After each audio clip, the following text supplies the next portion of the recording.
Hello, welcome to the June meeting of the Dallas County Master Gardeners Association. My name is Beth Sonier. I'm the second vice president and am responsible for making the arrangements for our meetings. I'm glad you were able to join us. I live in a townhouse now, so my gardening is in my front garden beds and in my patio. My front garden beds, like a lot of people, last month one of my quarantine projects was I ripped everything out. So I'm trying to make them into pollinator gardens with nectar and host pens. Let me show you what I've done.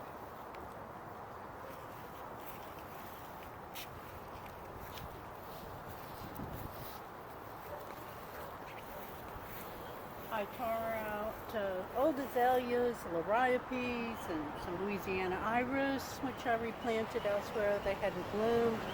So I have a small Japanese maple that I bought from the Metro Maples man when he spoke to our group last year, and it seems to be very happy there. It's putting out new leaves. American Beautyberry will be in front of it. I have two autumn sages on either end of this arc. Greg's Mistflower is seem to be very happy here. Coneflower. I have Russian sage, Jerusalem sage, St. John's wort, fall asters, yarrow. And I have coral bells along both sides of the sidewalk along the front here. On the other side of my garden, I put annuals in containers, Pentas and Purple Oxalis. These Exmenia have come up from seeds for the last couple of years, and they are wonderful because they just keep reblooming all summer into fall. I have rue, Cuban oregano, oak leaf hydrangea. Of course, the phlox that were here and keep reseeding are also very long lasting, and the butterflies love them. My passion flower against the window at the back raised about a dozen Gulf fritillary caterpillars.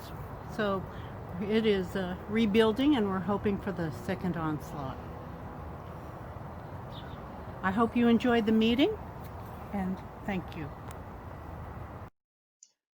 Dear friends, fellow Master Gardeners and 2020 interns, as in the words of Meister Eckhart, and suddenly you just know, it is time to start something new and trust the magic of beginnings.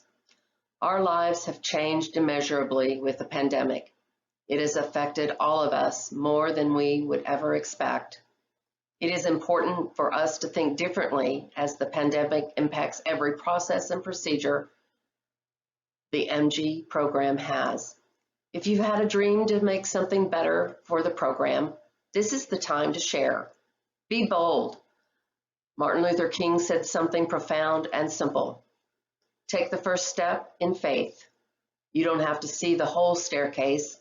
Just take the first step.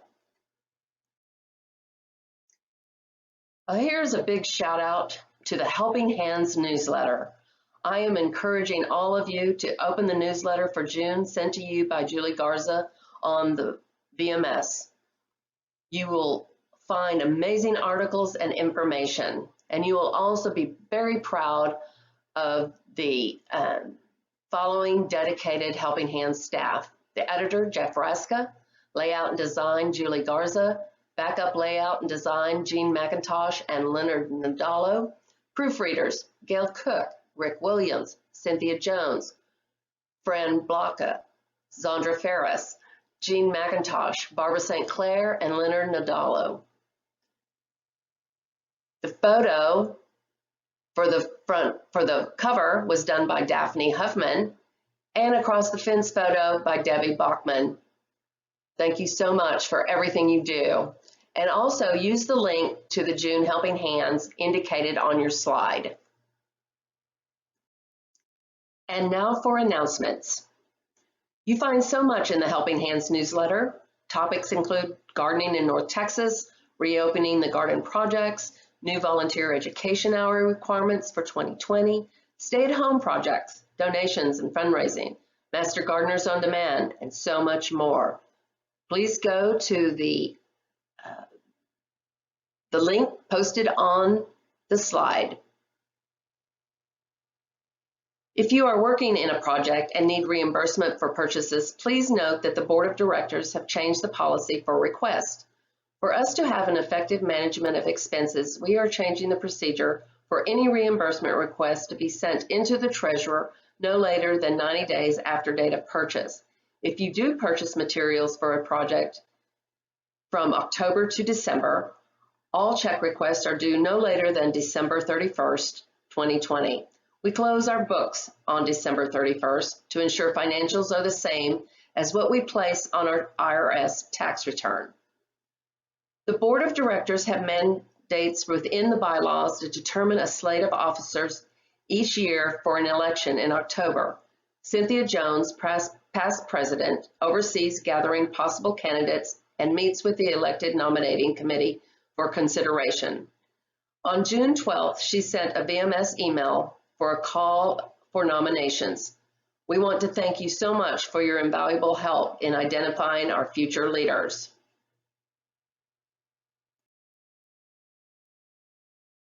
The first project spotlight is Raincatcher's Garden at Midway Hills. Congratulations to having the most successful, safest, and unique plant sale. Kudos to all the volunteers. You do an amazing job. Thank you to the interns who came out as part of the Jumpstart program. The picture on this slide was taken by me of Raincatcher zinnias last year. They are beautiful. And now for the Project Spotlight article written by Beverly Allen, the Master Gardener class of 2018. If you want to learn more about Raincatchers, our blog, DallasGardenBuzz.com, is the good place to start. We post timely updates about gardening as well as events, plant lists, and recipes. You will find the garden on Midway Road just north of Royal. Our work days are Tuesdays from 8 a.m. to 12 p.m. For the time being, there is a 10-person limit for 2 shifts per day. The garden is organized in teams by garden areas, but we help each other on major projects. We like to get together as a group, have a snack, and listen as our leaders teach about their specialties and give updates. When you arrive to volunteer, it is a good idea to find the team leader for the area and get an idea of the work priorities for the day. In broad terms, the areas include the courtyard, rain garden, edible landscape, compost piles, orchard, pollinator garden, color wheel garden, raised vegetable beds, orchard, turf beds, and wildflowers. You may think your learning curve is steep. Have no fear. Chances are the others have the same questions you do. We educate each other continually in informal small groups and in organized demonstrations and lectures. We also provide education at our Grow and Graze luncheons. These are open to the public and sell out quickly. The format is a lecture or panel discussion followed by a multi-course meal made with food we have grown in the garden. We think it is important to demonstrate delicious ways to use plants that can be grown in our part of Texas. You do not always have to come to the garden to help. Much research is needed to find native and well-adapted plants suitable for our year-round display. There is a lot of behind-the-scenes work to do, such as starting plants from seeds, event planning, education programming, writing, photography, communication with a variety of audiences, and growing plants for our plant sales. As you can see, there is a lot of work to do in the garden. Come and be part of the team.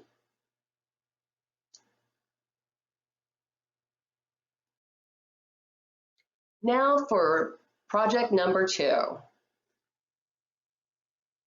If you do not feel safe going out into the garden projects, Master Gardeners can do projects at home. A home run for volunteer hours. Read Helping Hands for a list of projects. And if you need to contact the leader, Fern Brown, for more information, go to her email on the slide.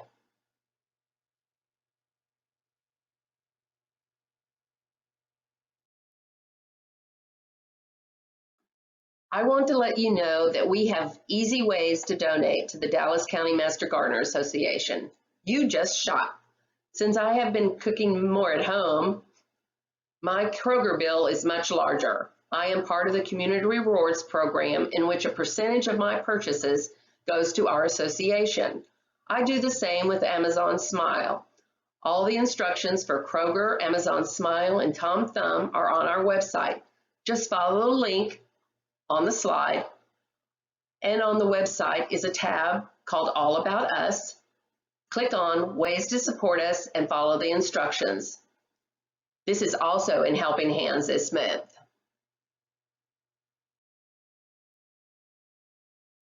Please welcome Cookie Peden as the new Speakers Bureau leader. We can never thank Nita Rausch enough for her exemplary leadership over many years. Speaker presentations will be virtual until further notice. Speakers will learn how to use Zoom as the virtual platform. We're calling out to Master Gardeners and interns to join the Speakers Bureau and present research and science-based information.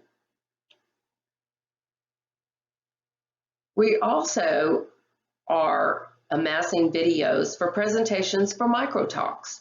Microtalks are mini presentations dedicated to short teaching segments, instructing our community about gardening topics based on best practices and research-based information.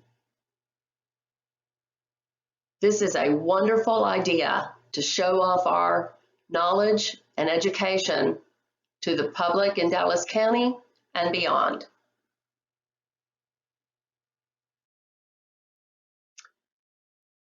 And now for our speaker spotlight of the month, Jean McIntosh. Jean has been a Dallas County Master Gardener since 2013. When she was just retired on May 31st, 2013, her garden was on the Dallas Waterwise Tour for the following Saturday. Marilyn Hill, assigned as a volunteer to help Jean with the tour, was promoting Master Gardeners and literally dragged Jean to the computer and signed her up for the 2013 class. Jean's journey to becoming a Master Gardener began in 2002 when, after a season of mowing 4,000 square feet of TIF lawn, she decided that enough was enough and had the lawn removed. She replaced it with ground cover and hardscape with designated areas of interest. While attending a Texas AgriLife Extension class that same year on Waterwise Gardens, Jean learned that they were accepting applications for the 2003 Waterwise Tour. She submitted her application and was surprised that not only was it accepted, she was a 2003 winner. Since then, Jean has been on the tour every year, and she won again in 2008. Jean's success has repeatedly demonstrated to the public that water conservation can be achieved in a variety of pleasing and cost-effective ways. Her own records show that she had annually saved 146,000 gallons of water since removing her lawn. In 2009, there was a conflict between Jean's automatic sprinkler system and a live oak tree. Once the live oak won, she converted to drip irrigation, and her yard's transformation to a water-wise garden was finally complete. Jean joined the Speakers Bureau in 2014 with a PowerPoint presentation titled Water Hog to Water-Wise, describing how she transformed her yard to a water-wise landscape. She has since added presentations about rose rosette disease, 100 native and adaptive plants, insect and disease titled Plant Wars, Texas weeds titled Green Up, and winterizing your yard. Jean is on the front page of the DCMGA website as Meet Our Speaker. Jean is also on the Helping Hands team as a backup layout and design specialist. Thank you, Jean, for all you do. And now for our presentation. Please join Carol Armand from the Denton County Master Gardeners talking about the ease of hardscaping. Thank you, Carol, for your presentation, and welcome to Dallas County. Hello, and welcome to this educational presentation provided by the Denton County Master Gardeners Association. Today's presentation is titled, The Ease of Effective Hardscaping. My name is Carol Arment, and I have been a Texas Master Gardener since 2010. I enjoy being part of our Speakers Bureau, providing educational opportunities to our members and our community. Let's get started. Hardscaping is defined as those elements in our landscapes that are considered man-made. It's mostly solid materials or the non-living elements of our landscape. They offer contrast to our otherwise existing softscape or plant material. Hardscape can help clearly define an outdoor space and also the purpose of each area or room. Our friends at AgriLife Water University have recommended this rule of thirds: 1/3 turf, 1/3 hardscape, and 1/3 bedding or plant materials for our landscape. It's important to look at the whole landscape before starting, not just each single room after single room or square foot by square foot. Think about what it is that you would like to do in your landscape and specifically where hardscape can help you. When we find ourselves at a new house, we get existing hardscape elements, like your driveway, sidewalk, patio, swimming pool, or the fencing. But hardscape can offer many more considerations that we can explore, from edging our beds to adding water, lighting, special gardens, even a fire pit, or our favorite yard art. There are also many solutions using hardscape that prove to be a great benefit. In hardscaping, it's important to use curves and shapes. This helps us with the transitions in our landscape. Now, maybe this particular example is not what you might have expected, but hard materials can be flexible. There are a variety of hardscaping materials to choose from. It's important to seek continuity with color, shape, and materials. For you DIYers, you can find chopped stone and flagstone available on pallets to purchase. You just need to understand the installation methods for long-term success. Hardscaping is ideal for addressing problems in our landscape. Here are some of the issues that we can impact using hardscape. In this photo, there is a significant slope that has been terraced using retaining walls of stone. Let's take a look at one family's use of hardscape. Here's a case scenario with one of our own Denton County Master Gardeners, Linda Williams. This is the backyard challenge. When Linda and her family moved into a new home, they found themselves with a backyard space filled with challenges. But before we look at those, let's first, Linda and her family wanted a low maintenance landscape, largely because of their frequent travels.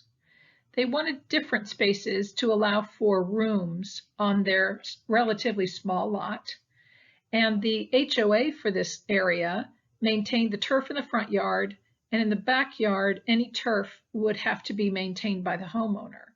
They loved having texture and variety, but not necessarily anything too large. They wanted continual blossoms in sweeping beds, and they wanted to make sure that there was adequate space for their grandchildren to play and that their 6-pound little dog needed some space too. Based on the lower elevation of their lot, they had some environmental concerns. The exposure for this particular side of the house was south-facing, and in the summer that meant to be scorching all-day sun. And then in the fall and winter, it meant long periods of shade. They started setting a course or path with hardscaping.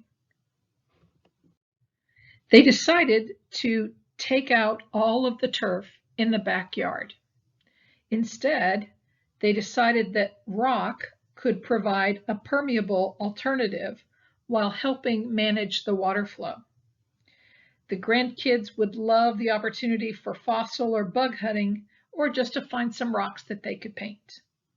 They also decided to add a water feature and a pergola to enjoy this backyard as much as possible. Here are some images during construction. And here's what it looked like after. Can you see how your eye immediately goes to the structure, not the tall retaining wall? And that there's continuity of materials. This is helping to create this beautiful oasis. One very common problem is water drainage. It's important that you know how water drains on your landscape. Ideally, it's desirable to have 1 to 6 inches of drainage per hour.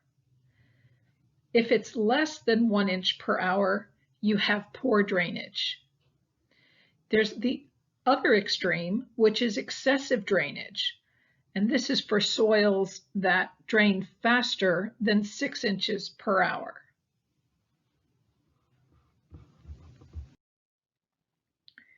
Here's a picture of my backyard. Our clay or clay loamy soil in north central Texas becomes extremely hard when it's dry. The water soaks in very slowly. Sometimes very slowly. What was my opportunity?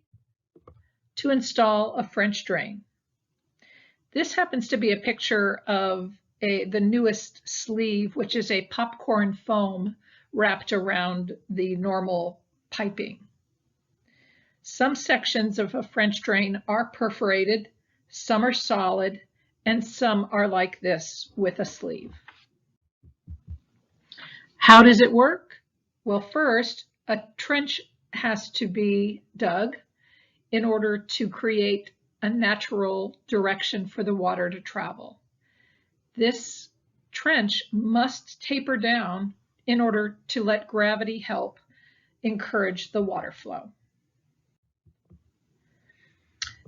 The addition of surface grates created a challenge.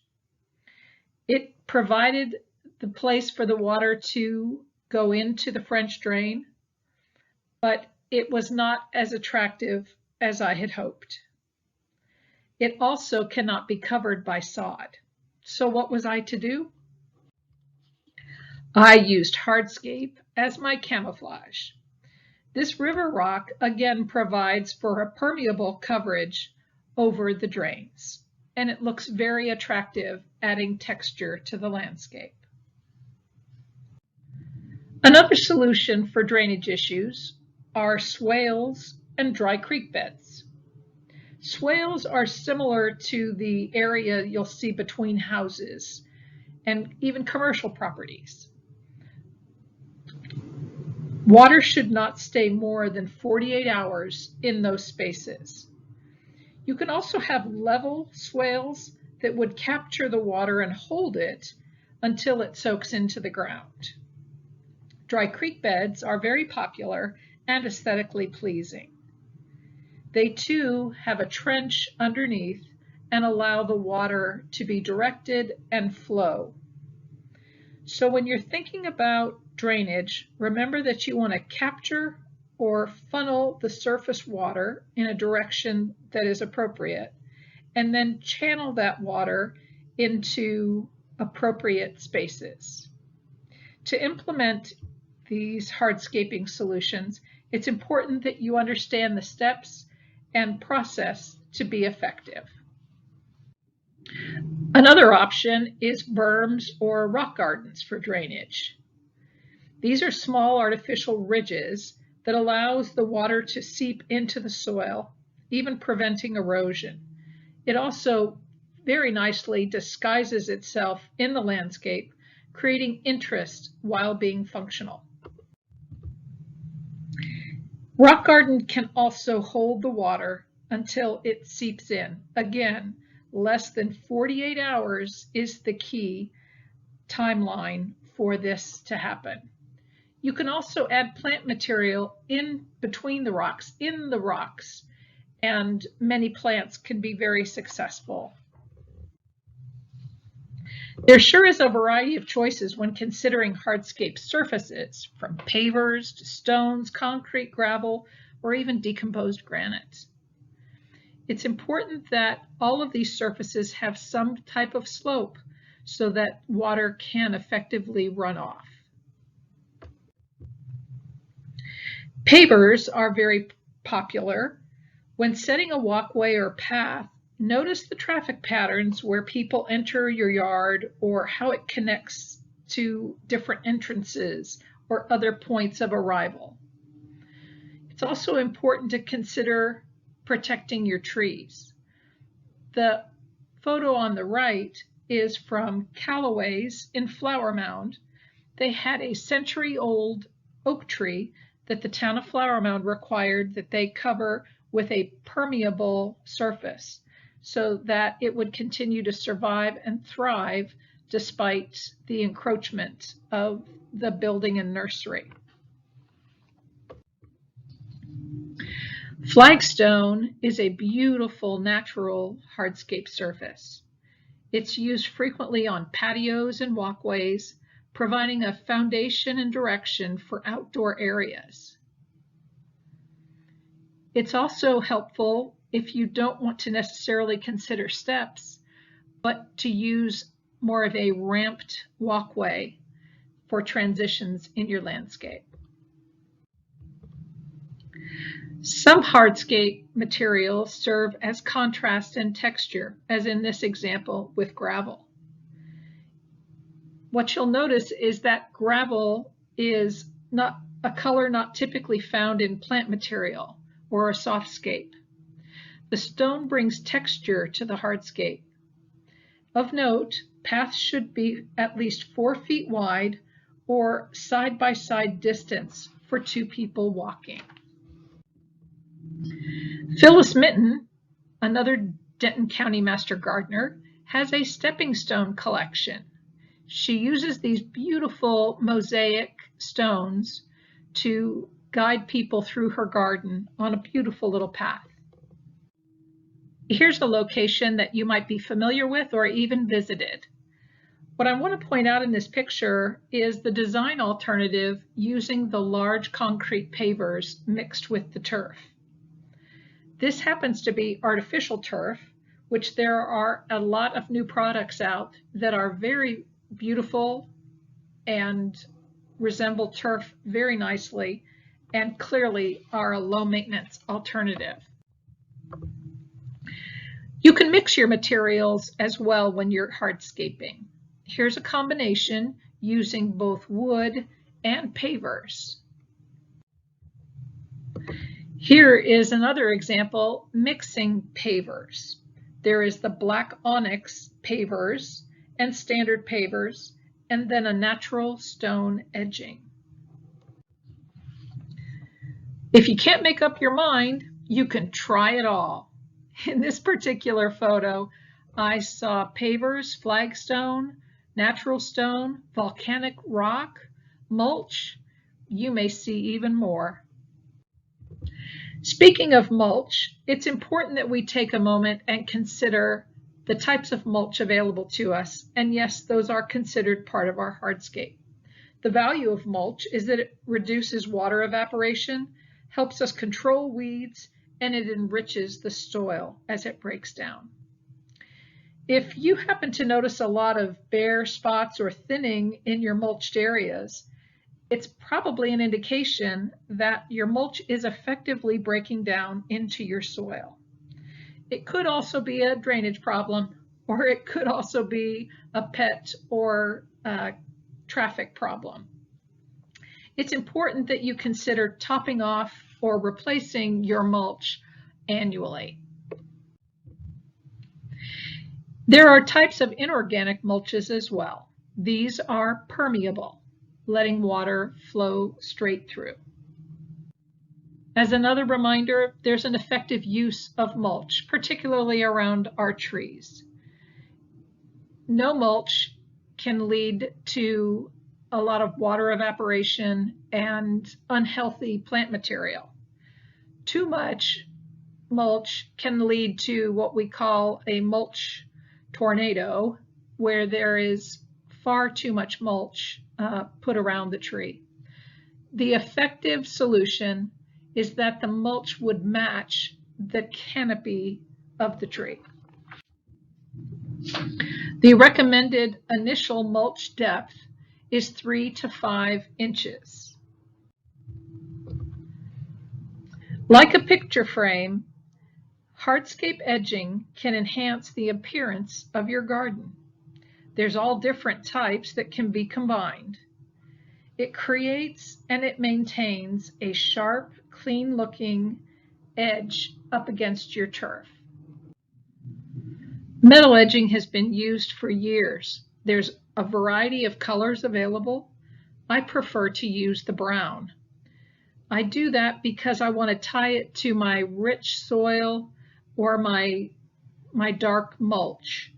That gives me what I see as a year-round subtlety of this edging so that it disappears into the landscape. I will admit I'm a sucker for a scalloped edge, so I do like this particular edging. This product is from a company called Plow and Hearth, if any of you are interested specifically. There's also stone edging, which can be very beautiful even when you mix different layers of stone. It creates a nice low wall sense. You can also use brick. You can also use large river rock to create a cobblestone feel to your bed edging. This happens to be my son and daughter-in-law's home in Colorado, which is very much a cute little cottage. We worked on their landscape, and as we installed the edging, we used a metal edge first up against the turf, and then added the large river rock on the other side, or the inside of the bed area. This created a nice barrier to make sure that the turf did not encroach between the rock. Large boulders have also become a popular edging for plant beds and landscaping. These walls are a great way to define our outdoor spaces, and they also create a significant height to our raised beds. You can see in the second picture that it also helps in addressing slope issues. Bottom line, landscaping rocks. They're beautiful natural elements in our landscape. They create natural character. Boulders can weigh up to 3 tons and clearly would need special equipment in order to move them or install them into your yard. Boulders also help us by holding water underneath the surface. And as much as I enjoy having rocks in my landscape, it sure helps to have a free source. What I love about these rocks is the lichen and moss that are actively growing on the surface of these boulders. These colors play off our plant material in our landscapes. There is art to planting rocks. It needs to look like it wasn't some meteor that fell from the sky, and that it's planted into the soil so that it looks settled and appears to have belonged there for some time. I also find that I like to add more than one rock in a grouping, much like you do plant specimens. And I also use mulch to nestle in the rocks into that particular area. I also add grasses to integrate and soften them as they might naturally be in the environment. Raised beds are becoming more and more popular and are another form of hardscape. It's important when you are installing or planning a raised bed, particularly like this example where it's right up against a house, that you consider using a liner against the structure surface. That way it'll protect it from any deterioration with the drainage. It's also important to select materials that are pre-treated, like in this case, this pre-treated wood for building your raised bed. Metal products are also popular. These are used a lot in vegetable gardens, cut flower gardens, and herb gardens. Wood products add interest, texture, and can withstand the weather.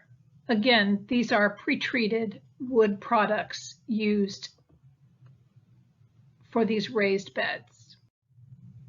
You can also use terracing or staggered raised beds in a very effective way to add interest and organization to your garden. Hardscape also offers focal points and containers. A focal point allows the eye to rest in the landscape. Statuary is another option. It's important when you do use something of this scale that you consider it in terms of proportion to the size of your yard and to other elements in your yard. There are glass sculptures that are often used as focal points or integrated into a bed. And a little whimsy is also a featured element that can enhance interest and reflect your personality. Reusing vintage items create very interesting opportunities, whether it be for containers or for accents similar to yard art. Let's talk about containers. Containers are a hardscape element, and they help us with design and creating features in our landscape. You can find containers to match any style, whether it's modern, contemporary, or traditional. Containers can also be used to create focal points. Containers can also be used as a barrier or a way to redirect the flow in your landscape. Notice the design elements here of repetition and continuity. This is evident in the use of the same container material, repeated, and the same plant specimen used consistently throughout each container. Window boxes also provide an opportunity to soften the facade of our homes, and they also add interest and character. Here's another way to create a similar look to a window box, but instead using containers across a patio underneath a window. Again, it gives you a similar look, and the consistency in container material is very important to make this work. Here, grouping containers creates interest and height. Do you see how the containers help anchor or ground that particular space up against that adobe surface? Let's move on to water features as part of our essential hardscape elements. Water features can include swimming pools or hot tubs, a pond as simple as a bird bath, fountains, or even a rain chain. Many people enjoy having a pond. This can include a waterfall or bubbler in order to keep the water moving. Ponds attract wildlife, expand your selection of plant materials, and you can also add koi, goldfish, or even mosquito fish to your pond's ecosystem. Adding a pond water feature to your landscape will attract wildlife, including songbirds, herons, possums, raccoons, even rodents. It requires some routine maintenance, and that is based on the filter and pump and an annual clean out each spring. But there's a beautiful variety of pond plants that, again, soften those hardscape elements. Here's a contrast between a large-scale pond and a very small pond. Both are very effective. Both use many of the same mechanics to make them operate. And on the left, you can see the very sizable koi enjoying the pond. And on the right, the adorable goldfish also enjoying their body of water. Waterfalls, while either included with a pond or separate as an individual water element, can have benefits including a noise barrier, creating movement in a landscape, and a beautiful source for stress reduction. When constructing a waterfall, it's helpful to have an elevated space. You'll be using a rubber liner pump and then stone materials over the top. You can even add lighting for evening interest.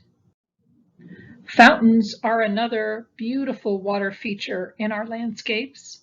They offer soothing sounds, and the birds enjoy being able to take a quick drink or a bath. Fountains are relatively low maintenance and are best positioned away from overhanging trees. Container fountains have also become very widely used in our residential landscapes. They are easy to do it yourself, and the materials are readily available. You'll need a pump, tubing, and catch basin in order to create your own container fountain. It's important to keep scale and proportion in mind when you're selecting your container fountain. You may want something with more natural looking products like these examples. You'll also typically have a more permeable base, whether it's the Mexican pebbles or gravel in this self-contained fountain that, again, are relatively easy to install. Maybe you'd like something extra small, or maybe you'd like something extra large. And if you go big, make sure you keep it simple. You can also get creative in your landscape. Here's an example of using some flagstone and different rock to help with water disbursement on an active downspout. It slows the water and redirects it into multiple areas. Let's move on to another hardscaping element called fencing and gateways. Fencing provides us security, it defines property lines, and really gives us the opportunity to use a heavier element.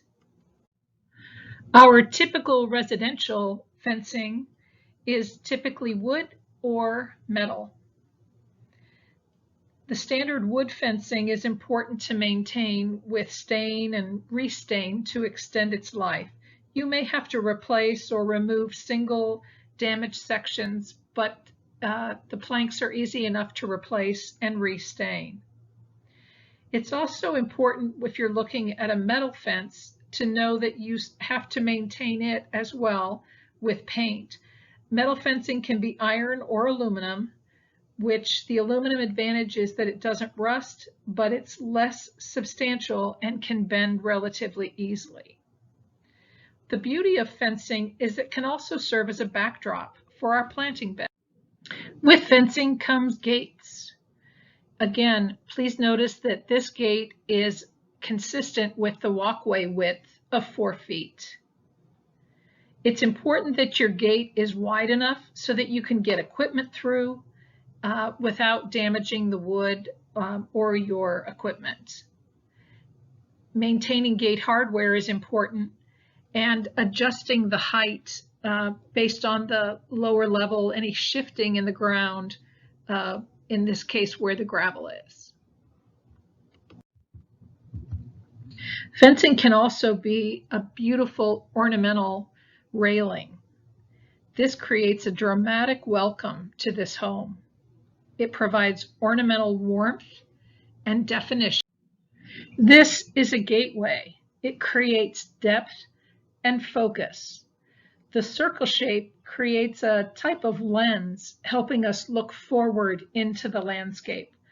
Now, most of us don't have the size or the depth in our landscapes to be able to create and use one of these gateways, but they are so beautiful, and the impact they have on our landscape design is so striking. Here's another example using metal, and it's a little more open, but again, must make sure that it's proportionate to the space around it. Here's another beautiful example using wood. This almost looks like a painting to me. The beauty of gateways is they can also create the focus that helps to block the peripheral view of items that you don't necessarily want to be seen. This is stunning. I wish I had space to do this in my landscape, maybe someday. Let's move on to hardscape structures. Outdoor living areas have become highly sought after and enhance our functional use of our yard spaces. Arbors and pergolas are also a beautiful way to create interest. They soften open spaces. They're also functional. In this example, there's a west exposure where the pergola is allowing the diffusion of both the sun and the heat from that exposure. Trellises can also be used to support climbing plants. If you were wondering about the difference between an arbor and a pergola, it's this. Arbors incorporate a trellis into the structure as a passageway for climbing plants. A pergola could also support climbing plants, but uses posts to support the open roof-like structure. You can also define spaces like this patio island that in effect creates a room. This is a freestanding structure and beautifully landscaped by Shirley and Claude Singer with Denton County Master Gardeners. Here's an example of an outdoor living area. You can see the dry River Creek bed leading down to the fireplace. Cooking, entertaining, relaxing is what these spaces are all about.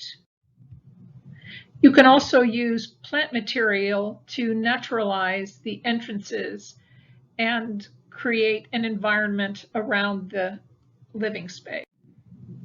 Gardeners love to have structures too, and in this case, it's a greenhouse. Anna Hunt with Denton County Master Gardeners documented the process of building her greenhouse. Here's the completed project. It's absolutely beautiful. Most gardeners would also love to have a dedicated space for all of their equipment and supplies for the garden. This would be a garden shed. It's important when building a structure of this size, you'll likely need a contractor, the town architectural requirements, and some type of an application from your homeowners association before starting. You can again soften and finalize your surrounding hardscape with beautiful plant material. And this one is mine. I dreamed of having a garden shed and finally realized that dream, and it's now a place of refuge, a place of storage and inspiration. Landscape lighting is also a component of hardscaping. It can add warmth, light, and ambiance. Path lighting creates and supports both security and safety in illuminating our walkways. We can also light our trees in an up or down manner. This creates feature spots for our trees and the surrounding area. It's important to secure the lights either in the ground, in a safe spot, or within the tree canopy itself. Fire pits add warmth, atmosphere, and even a great cooking spot for marshmallow s'mores or hot dogs. In closing, I'd like to encourage you to keep it simple or keep it interesting and take it easy and enjoy the journey with hardscaping. Thank you so much for your time.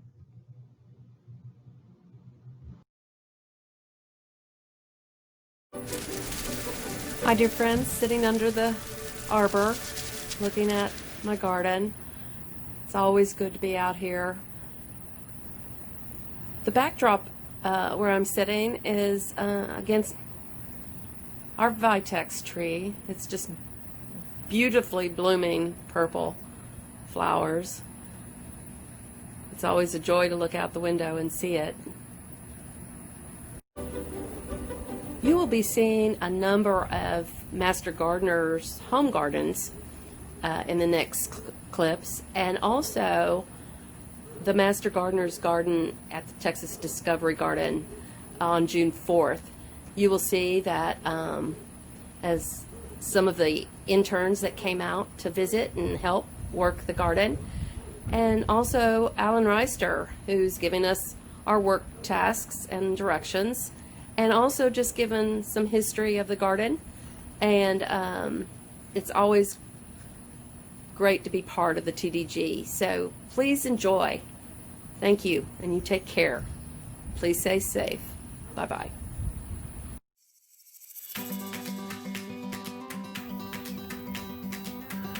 Hey Zandra, it's your Master Gardening classmate here, Rick Williams. I got your last email and encouraged us to make our own video. So I thought I'd talk about my front yard a little bit. Just starting at the front curb, there's a couple of ugly boxes. I guess those are cable or telephone.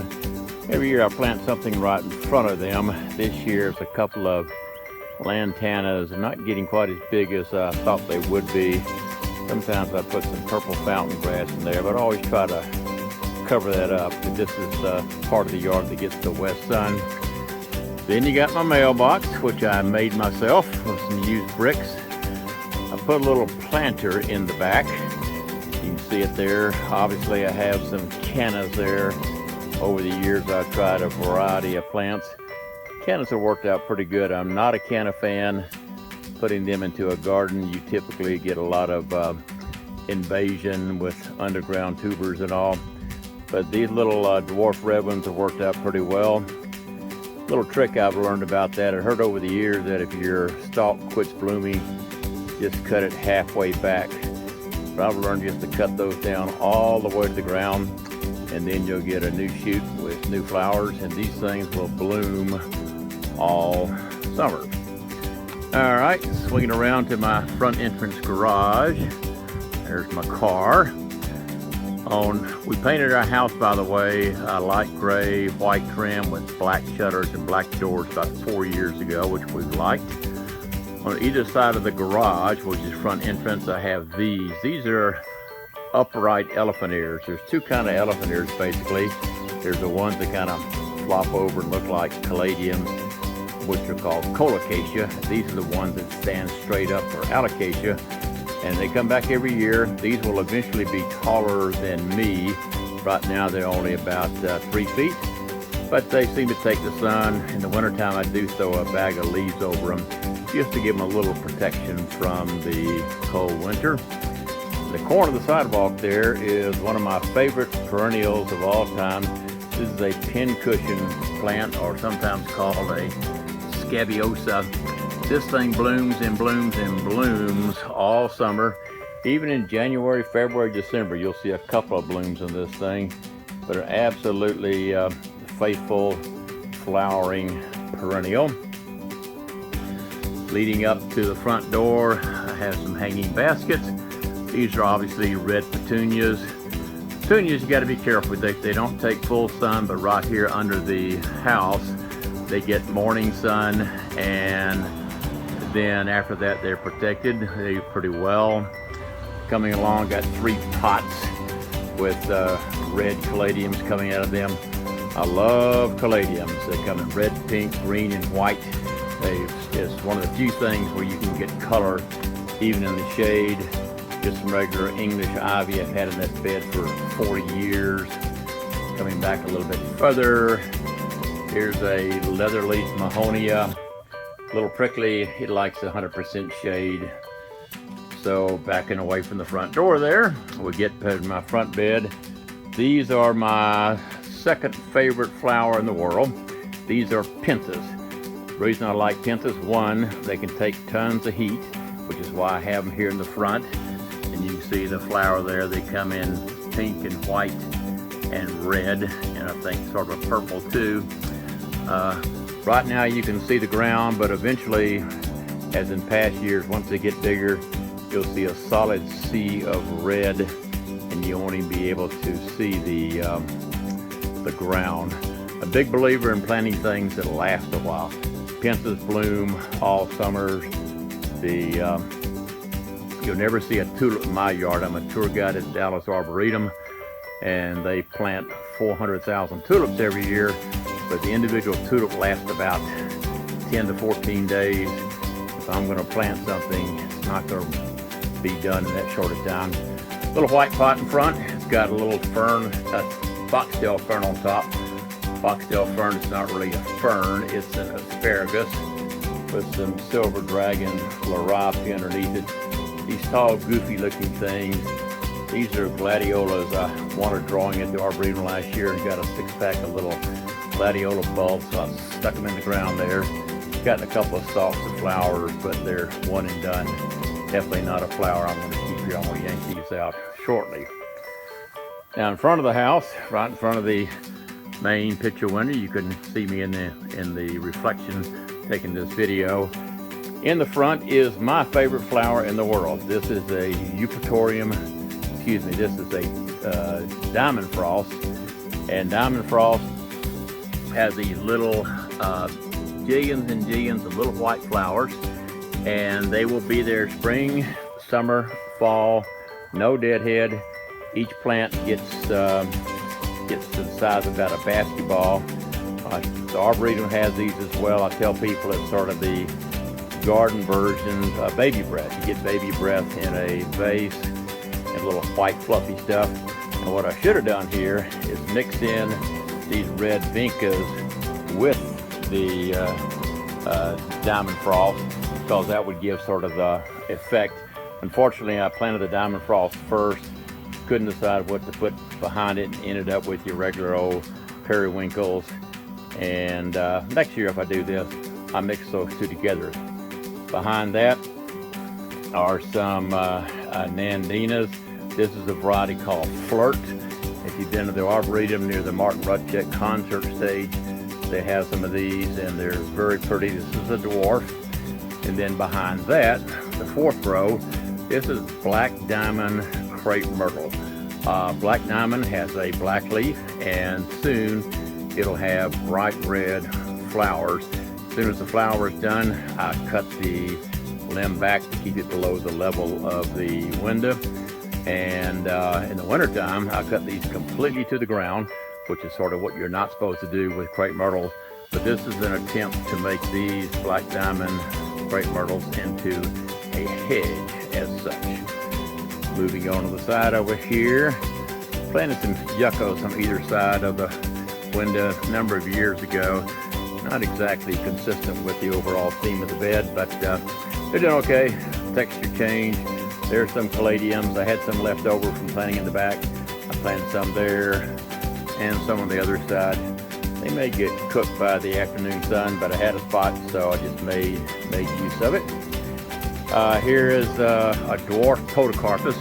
Some people call this a Japanese yew. The yew is technically a